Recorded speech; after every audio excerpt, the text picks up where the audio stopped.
to the cloud. Sweet. Okay. So now that we're recording, a couple things about this week's group activities. There's two of them. One is about some fluids, and the other one's about mixing colors. And it mentions here that dot lowers your buddy. We discussed it last week briefly, but I put it in notes. Read through all this fun stuff, post your code and exercises, classmates provide assistance, commentary is needed, follow the guidelines, group activities found in the course information.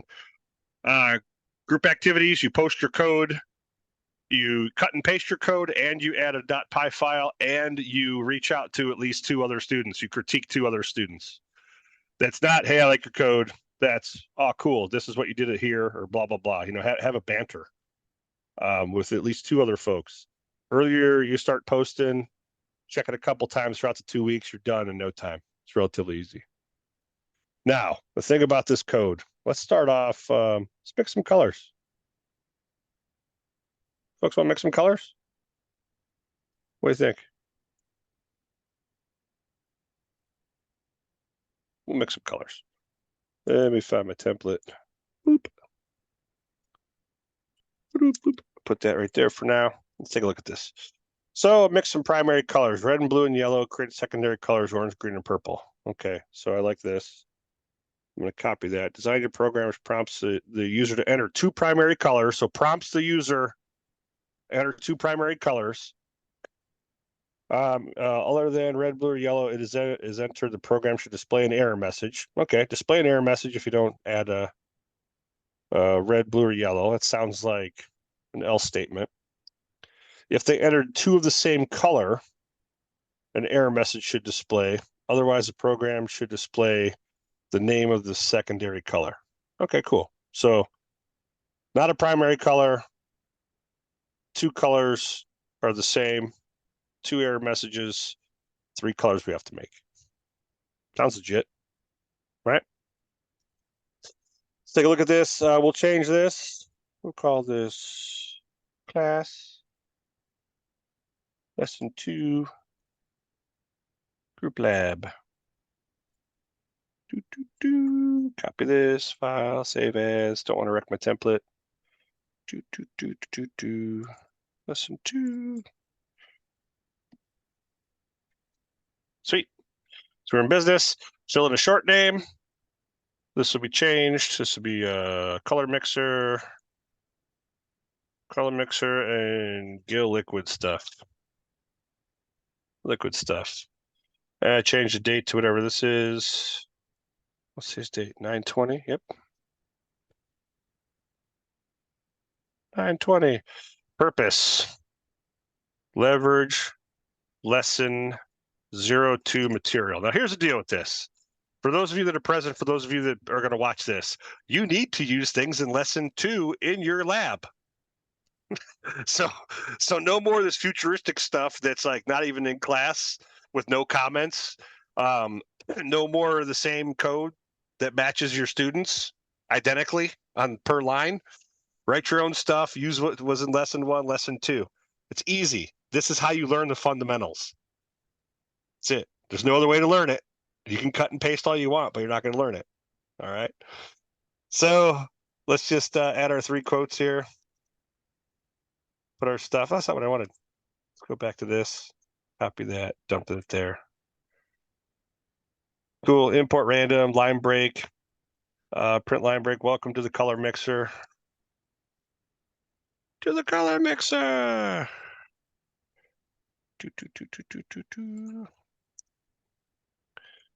A little something. You know, you will be asked to enter primary colors. To enter 2 primary colors.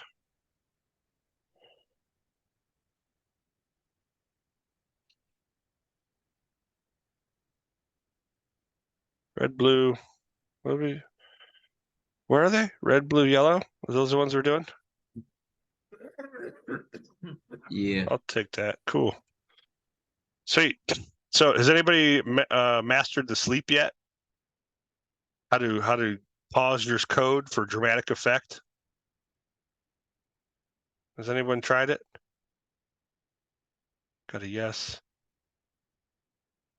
Don't. It sucks. Putting sleeps in is really annoying. I'm just kidding. Import time and then sleep. Here, I'll show you. Let's check out import time real quick. Import time. There's a better way to do it. Import time, duron time. You get this thing called sleep. Well, let's help on sleep. People love doing this stuff. Okay, how come I can't call on it? What do I need around it? No Python documentation found for sleep. Use help during interactive function string. What am I doing wrong here? Do I have to do time.sleep? What do you think I need to do?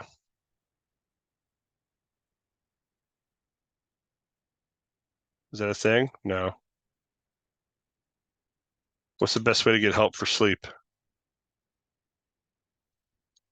Is that it? There we go. So, right? But check it out. Sleep, how many seconds? So already a second. That's a long time, man. You could do 0.5 and halves, quarters a second, stuff like that, but why? I don't know. Some people like this sleep dramatic stuff. It's irritating. We'll do it for fun, right? But we're not going to import the whole thing of time. We're going to say from time import sleep. So now we're only grabbing that one function out of the entire module and then adding it to our script at load time, as opposed to loading everything. Cool. We'll do a sleep. And we'll say, I'll show you how long 2 seconds really is, because it is painful. And we're going to do it before the line break. Right? It's okay. That's what we need to do here. I want to save this and run it first. Let's see. Well, 1,000, 2 1,000. Oh, see how long that was? Bleh.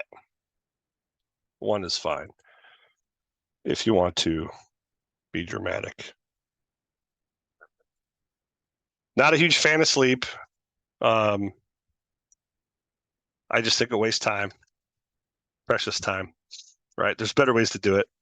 You could write stuff to the screen, or there's ways. Well, I'll show you lesson 7, lesson 8, how to do progress bars in the command prompt. And that's, even though they're guesstimates. You guys ever see a progress bar in Windows and it just like seems to like run forever and then stop and then move a little bit? They're guesstimates. You really can't see the future, right? So it's a guesstimate progress bar of what percentage you're done. And then usually it goes zip really quick. Like I said, it's a guesstimate. Does that make sense now? Like when you ever think about a progress bar? How could you show the progress of something that's not done yet that you don't know how long it's going to take you? You guess. That's what those are. Isn't that horrible? A lot of them are. Just thought that would be fun to check out. So what we got here? We got peak color 1. I'll do PC1, and we'll do equals input, enter your first primary color. Right? That's cool. That'll work, right? PC2 second, and maybe print something to the screen.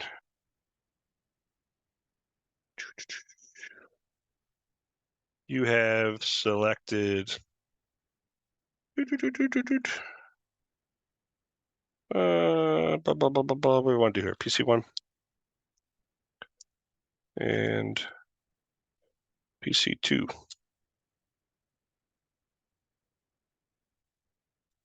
Save F5.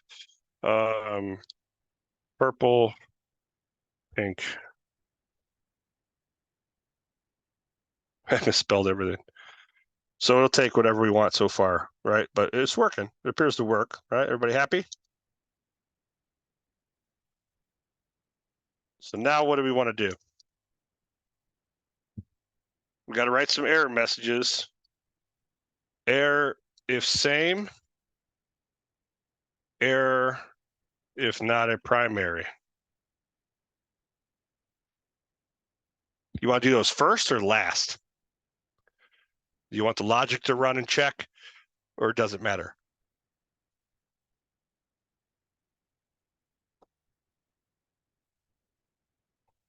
What do you think? At the start, we could do that. We could say if PC1 is equal to PC2, print you entered the same color twice. Just for now, we'll do this. Exiting. All right, good enough. Elif. Now, how would we do not equal to? There's really, you're not saving any time. This is where Abdi put something pretty cool in the chat. He said at the start to save time. Are you really saving time? If I put an else statement at the bottom to say else, you're looking at maybe like a millisecond. So after, before, it's up to you. Most people think like trying to get in a car or a door, they're using the wrong key first, so they switch through and find the right one. You know, fix your error as you find it. You don't really have to in programming. You could pass it off to later and deal with it at the end. No one will ever be the wiser because all your statements will fail, and then you could make your selection. Some people say correct the user first. The user doesn't know if it's first or last. They don't know. As a matter of fact, I like putting it last personally because I like collecting how many times they mess up. I think it's funny. But anyway, so does everybody else. So does like Facebook, how many times you fail to type in your password. And, you know, live fields on the web, like when you ever go to respond to someone on Twitter or Facebook or Instagram or Snapchat, you type a whole bunch of stuff and you're like, oh, that's me. And then you backspace it and you type something and you hit enter. Well, that company also has what you typed and backspaced. It saves it. So, haha. So does Teams. Haha. So does Discord. Haha. So does Slack. Ooh. So my bosses could potentially see what I typed and then backspaced? Yeah, totally. Yep. 110%. Yeah. Great. Why is it crazy? It ain't crazy. It's called programming, baby. Every piece of data is data. Every time you hit the keyboard, that makes this. You hear that? Someone's getting rich. Think about it. The users are users. You're in this class not to be a user anymore. It's a big difference. Big difference. It's a lot of responsibility being an internet wrangler, a data demigod, a network ninja. It's a lot of responsibility. There's a lot of crazy stuff going on. Okay, cool. So let's take a look here. We got this, right? elif statement. Well, now let's just say not equal to. So we can say PC1 not equal to, what do you want to do here? Red, add an or PC1 not equal to blue, or PC1 not equal to, what's the other one? Yellow. Excuse me, yellow. Okay, cool. Now we could print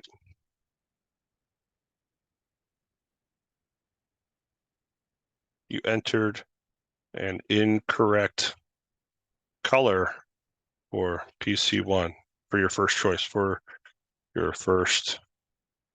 choice. Okay, like this. Can you just do this?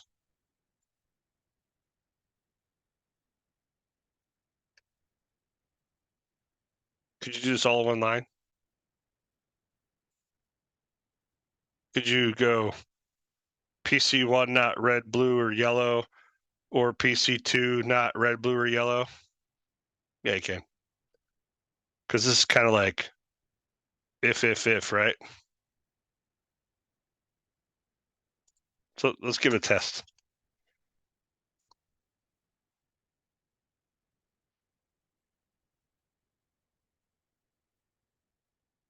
Boom.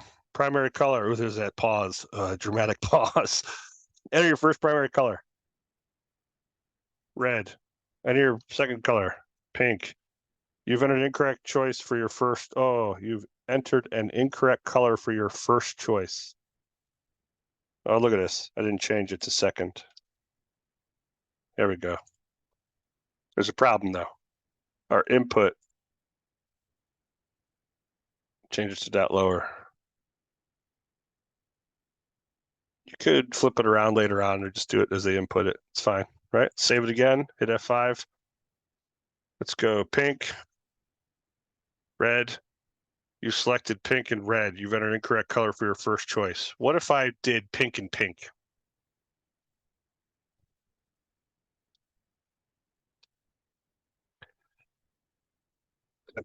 You've selected pink and pink. You enter the same color twice. Now, it also is not red, blue, or yellow. So not only did we enter the same color, we entered the incorrect same color. So that's a different way of thinking, right? So what else can we do here? Now that we have this logic set up, what's our next step? Let's say I enter them correctly. Blue and yellow. Or red and blue. What's the next else if statement?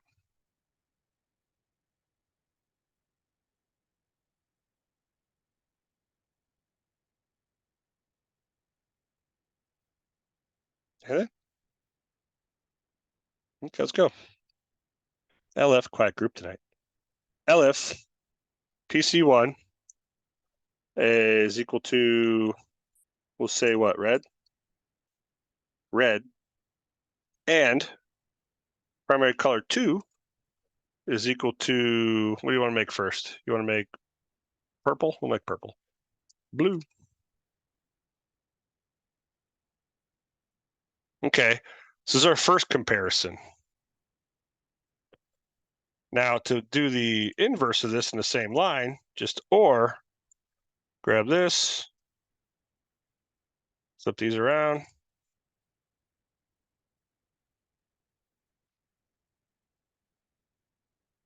That make sense?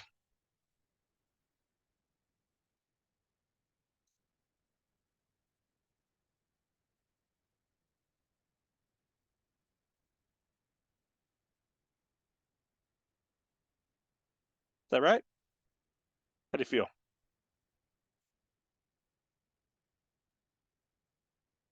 Is there a limit to that? Is there a limit to what? I missed it, Eli. The amount of like or combinations you can have. Like, no. You can go on forever. Yeah. No. You can mix ands and ors and all kinds of stuff. Now it gets ugly, right? When it gets ugly is when you start to look at your code and go, is there a better way to do this? And is there a better way to do it? Isn't just for other people reading it, it's for you, right? So it could still work and be ugly, and it could still work and be legible too. Seems like a lot more labor. Is there a way to do that cleaner? Whether you're elaborating on right now? Yeah, totally. It's called dictionary, but we're not at that point yet. Dictionary lists, all kinds of fun stuff. But this really isn't that much work because all you have to do is do this. And now just change your colors to red and yellow.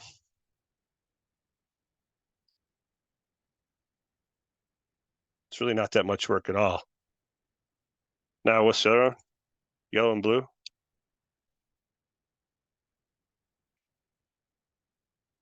And what do we have here? You mixed red and yellow equals what? Orange and green. Looks about right. How's it feel? Let's give it a test drive. What did I do wrong here? You selected red and blue. You entered an incorrect color for your first choice. What happened there?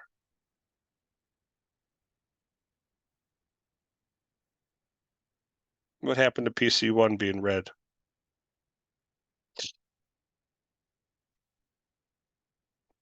How come that triggered?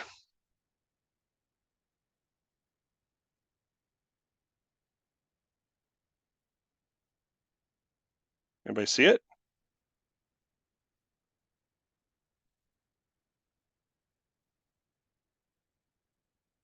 First and second line identical, seems identical. Okay, so that's first and second line. When you say first and second line, what do you mean? This is line number 36 that I'm on right now. First primary color, second primary color. You've selected red and blue. You entered an incorrect color for your first choice. So that means this fired. What was met? PC1 not equal red, blue, or yellow, even though it gave it back.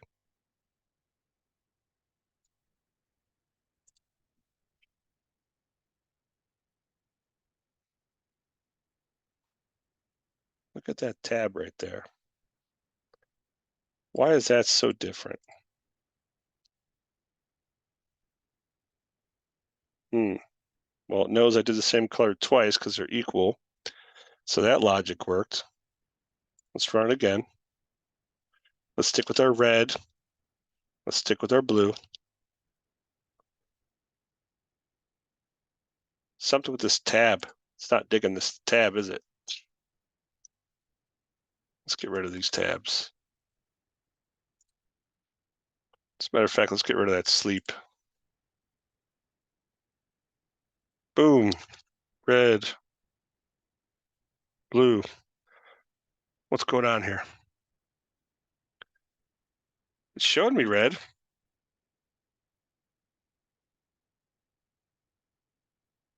PC1 not equal to red.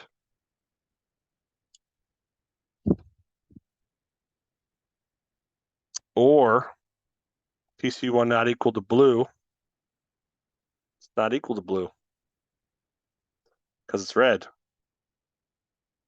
Oh, man. What if I put yellow?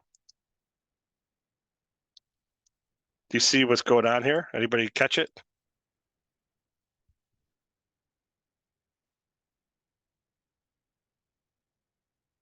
You entered an incorrect color for your first choice. Not equal to red. Well, it's yellow, so that's true. Right? So how do we fix this? We Wouldn't simply it be do. is equal to red? Well, if it is equal to red, then we want to mix colors.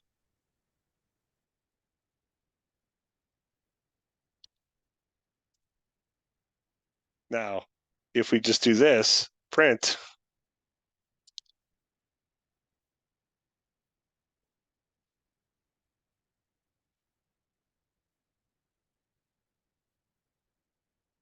would that do it? Let's see. Pink, red. You've entered an incorrect color for your second choice now. Well, son of a gun, because that's doing the same thing. One of those three is going to be false, or two of them are going to be false. One of them is going to be true. So that logic, even though it looks right, it's wrong. Let's do this again. Pink, red. You have selected pink and red. You have selected a color that is not primary. In other words, this logic right here already tests every possible combination of the three allowed colors. There's no need to test if it's not, because your else statement will catch that it's not, because none of these were true. Does that make sense? Testing for something not to be true when you're going to test again to see if it is true, it's kind of redundant. That's why the else statement exists, to catch when it doesn't do what you want, when your operators fail, when these conditions are not met. When this condition is not met, then this will fire. No need to code it, because in essence, you already do, right? So this was a cool idea. Cool idea, but no. right? Well, let's see if we met the requirements. If it's the same color, totally. If it matches, if it matches, if it matches, if it doesn't match.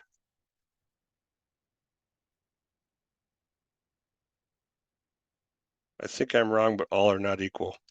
Well, think of this right here. I type in red and it was giving me an error. PC not equal to red, false. PC not equal to blue, true. First color doesn't match. That OR condition was met. If I say and, PC1 cannot be all three colors at once. So you can't use and. Or how am I not anything? Now, there is a way that you could test this with a list, and you could say in. And I'll just show you in the shell here. So we call a list, we'll call it my colors equals, and then we'll open close parentheses or open close brackets. We'll do red. Now this is outside the scope of this lesson, but just want to show you. Blue, yellow. Now, can I say red in my colors?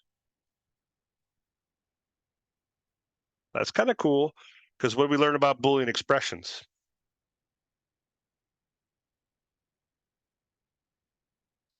Can I redo that with an if statement?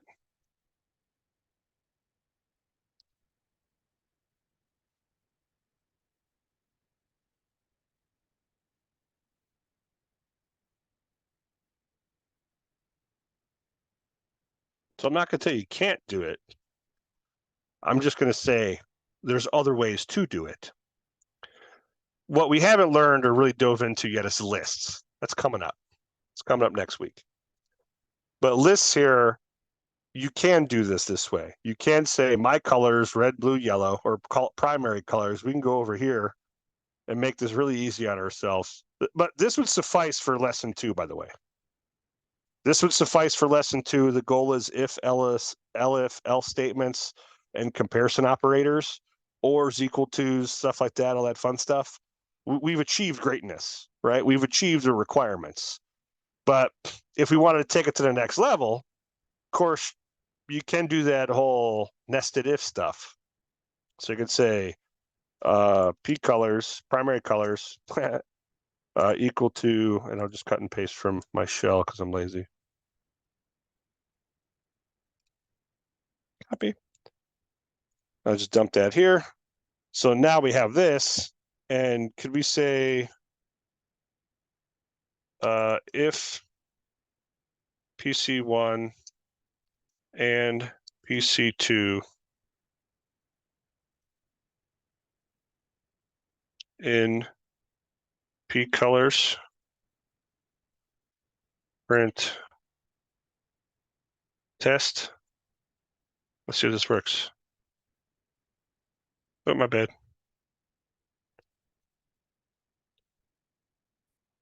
You have selected red and blue test. Okay, so you have mixed purple. So this works, right? So can you do this?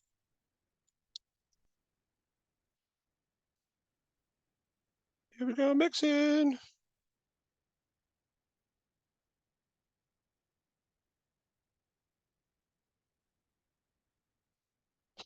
Is that even cooler?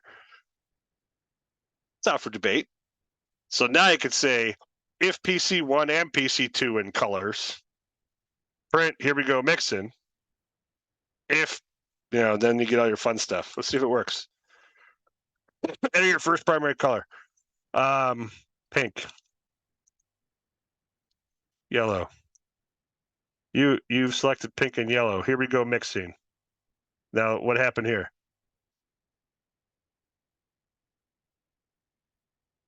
Pink and here we go, mixing. What happened?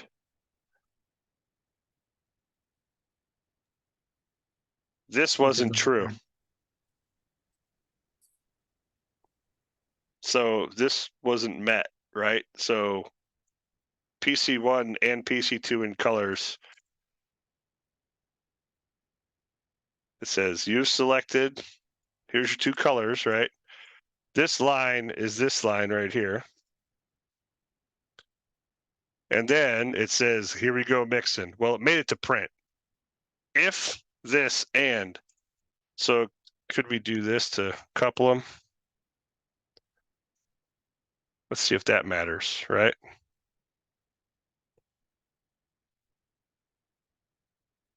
Still get here we go mixing, then it doesn't mix anything.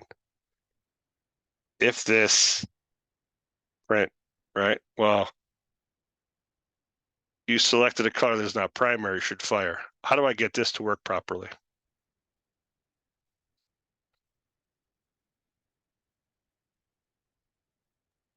Else?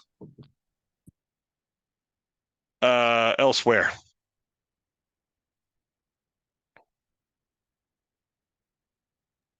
I see else down there. This right here, this is catching, and we're getting this. This is the problem. Why isn't this failing when we give it two different colors? Let's go to the shell and check it out, right? So what did we call my colors earlier? M colors. Let's just see if M colors are still here. M colors doesn't exist. Did you mean P colors? Okay, M colors. We'll just do this. I don't want to use P, the same one as the code, right? Now, if we say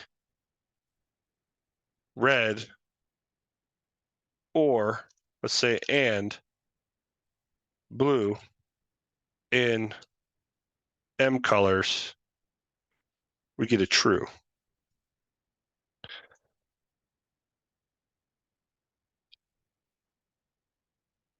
Red and pink, I get a false. So why, when I put pink and red, this is still working? And it's carrying on. Can I get away without using this if?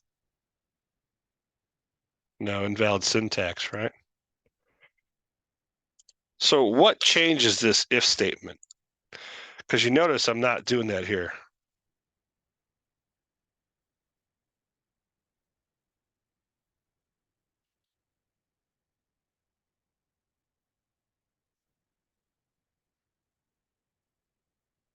What happened? What happened there?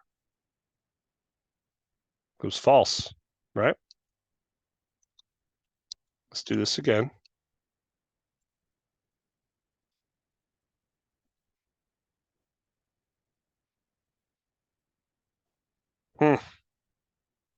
So something over here is not acting proper. Because now when I toss the two different things that are not in P colors, this works proper. I get my else statement, right? So let's close this shell, save the code, hit F5, let's run it again just to clear out everything, you know. Enter primary color 1, red, pink. You selected red and pink, you've selected a color that's not primary. Now it's working fine. My point is, sometimes idle in Python, when you keep the shell open and pass it an erroneous amount of data, sometimes it never clears out. Sometimes you have to hard kill your shell and reopen it. Usually doesn't happen on first time goes, and there's ways to clear out your variables, but now our code's working as designed without an issue. Does that make sense? Even programs get confused. So let's see if we got this thing right. Let's see, primary color, red, blue. You've selected red and blue. Here we go, mixing. So this is what happens, right? Red, blue. You selected red and blue. If red and blue in P colors, true. Once that condition is met, it prints, here we go, mixing. And then it starts this logic. Red is equal to blue, false. Red is equal, or piece of red is equal to red. True. Blue is equal to blue. True. You've mixed purple. Works like a boss. So there are different methods of checking if things exist. This is using a list. But you see the concept of using a list with an if statement, you could use this powerful operator called in. Not very many folks leverage the power of in. What if your boss gave you a list of a spreadsheet, didn't look at it, gets it from HR, and goes, hey, there's 1,000 new users in here. I don't know if they have accounts or not. Make sure they have accounts. And you walk away, and he walks away. What do? How do you fix that?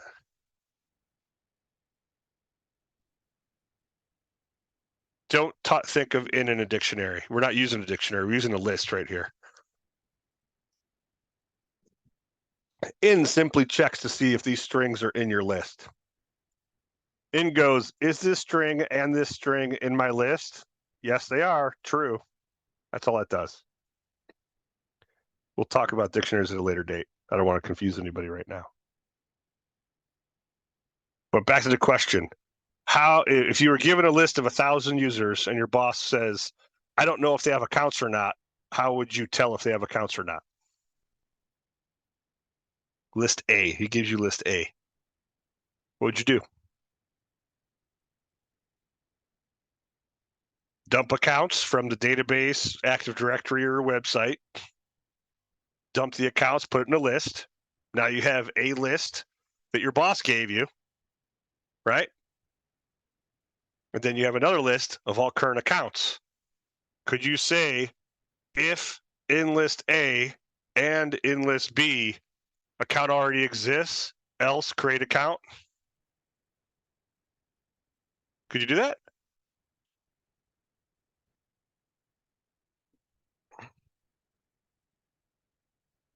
Yeah. So this same type of color mixing, you could swap out these colors for any type of objects. Computer accounts, IP addresses, targets, vulnerabilities, patches on a machine. Same type of construct of code. If patch not in machine, then install, else say already installed or not applicable. See, it's the same type of logic, just swapping out your fun-filled little data points. But what'd you think of this group exercise? Not too bad. Did it make sense?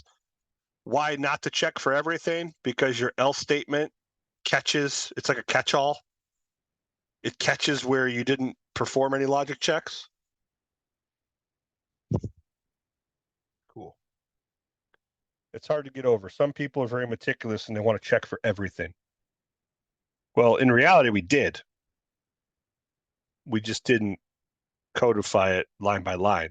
We let the else statement do its job and perform some catching for us. But this is cool. I'm happy with this. What else we got? Any questions on this stuff before we move on?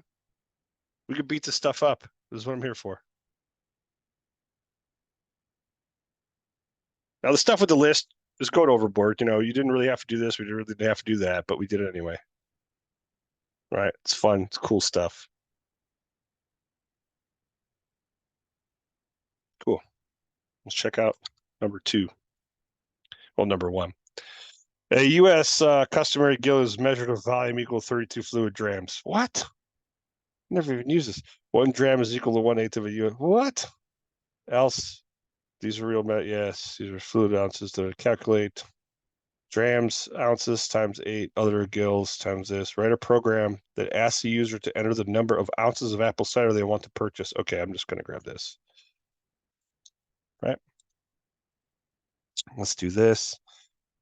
Let's comment out this entire code.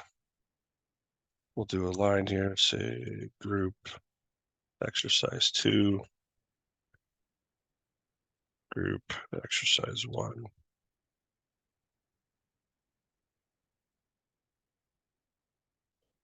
Cool.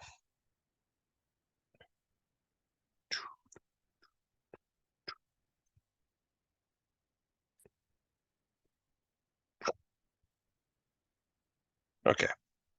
Cool. So, apple cider vinegar. Apple cider vinegar, apple cider, apple cider. All right.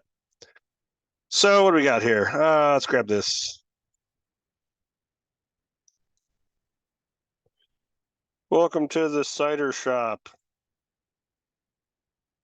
Let's go shoppy. That's funny. You'll be asked to enter an amount of, let's see, write a program. I ask the user to enter the number of ounces, amount of cider in ounces. We can come back and fix that English later on. Don't need this. Cool. So we got here, we got this. That's one variable. And we got this. The next variable. We got this, which equals integer input.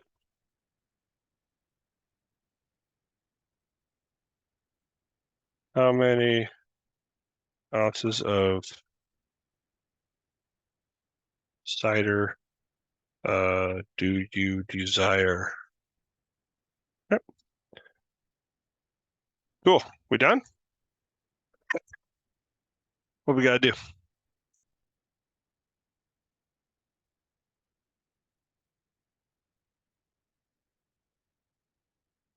Some if-else stuff?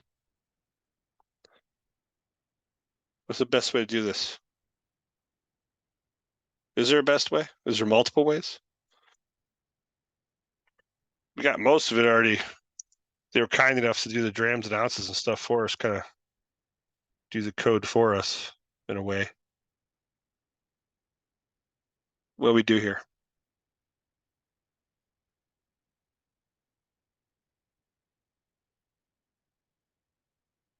We're gonna do this?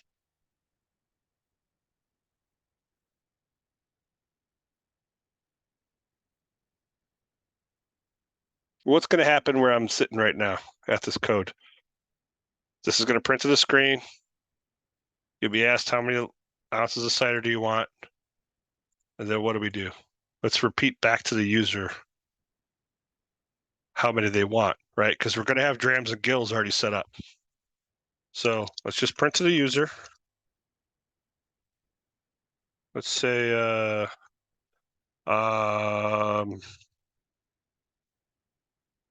you wish to purchase. Now, this is where we get tricky. Now we can start formatting stuff.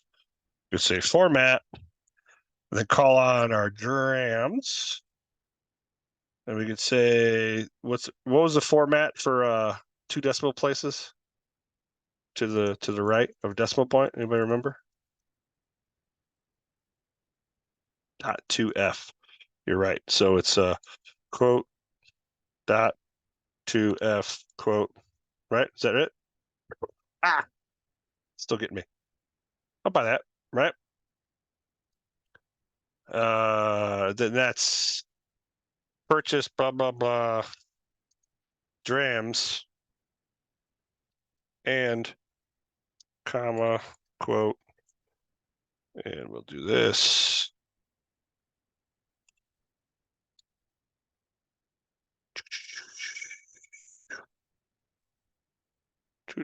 Two, comma this. What did I do wrong here? Two. I want that. Add that format drams, go gills.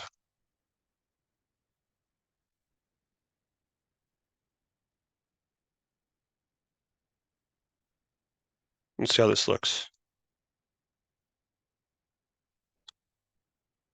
Oh no, syntax error, what did I do wrong here? I always forget to close it. All right, what happened? Line break is not defined. That's my own bad because I cut and pasted code, right? So that's a quick fix. Go down here. Back in business. Welcome to the cider shop. You'll be asked to enter amount of cider in ounces. How many ounces of cider do you desire? Let's say you wish to purchase that many drams, that many gills. All right, so our math works. Everything works up to this point. We just didn't do any logic yet. So now in chat, I see if, elif, else. Let's do that. If, elif, else. So let's read the directions. Program asks the number of ounces want to purchase. It should then calculate, display the correct number. Okay, we've done this. If the result is more than 1024 drams, okay, so more than 1024 drams. If drams greater than 1024, then the amount they want is large and they need to purchase cider in gallons. I like this.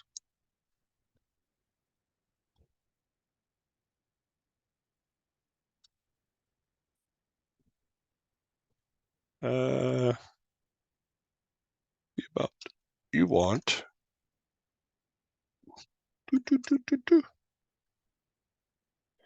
the amount you want is large and you will need to purchase cider in gallons. Okay, I dig it. Right? What's the elif here? Do purchase cider in gallons if the result is less than 100 drams.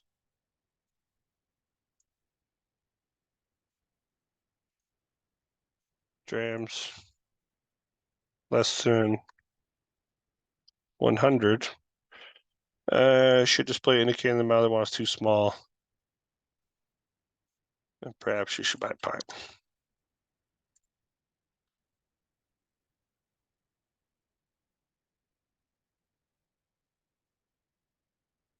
Amount is too small. Too small. Perhaps you should just order a pint. Else what?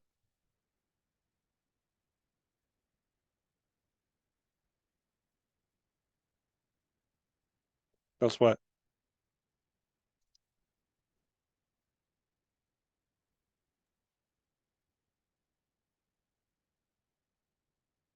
Have fun drinking all that cider.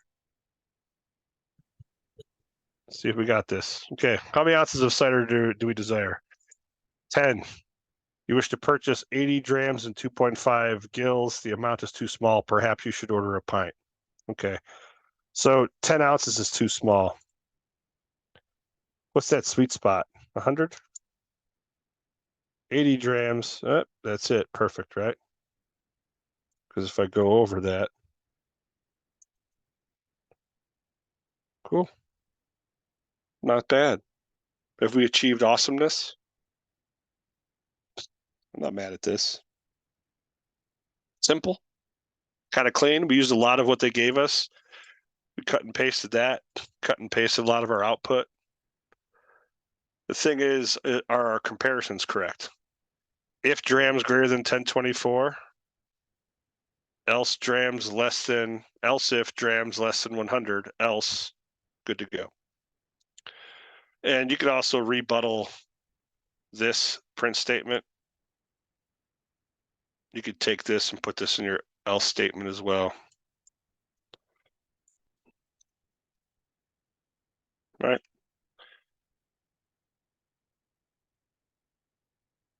Not bad.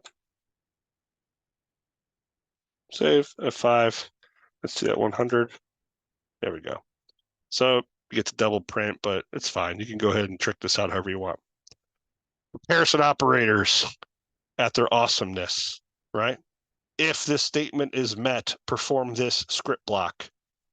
This is a comparison operator. This is a comparison statement. This is the script block you want to run if this statement is met, and so on and so forth. Super cool. Group exercise 1 and 2 in the books. Done.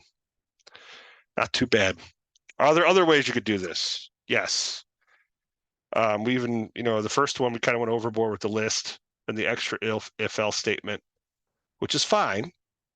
We talked about lists. So I'm going to keep telling you about lists until we learn about them fully. I don't mind if you use a list. I do mind if you use a dictionary because no one knows how to use those right unless ChatGPT tells you. Now, dictionaries are a key value pair, much like a spreadsheet. When you use them, I have no problem if you use them. I have a problem when you turn in the same code as 3 other people in class. That's the problem. So, master the fundamentals in every lesson before you flex. Does that make sense? I think so. Any questions on the if-else statements for the group activities?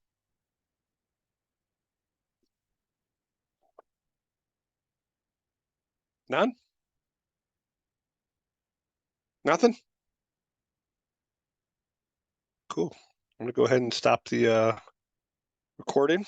That'll be it for this evening for the recording.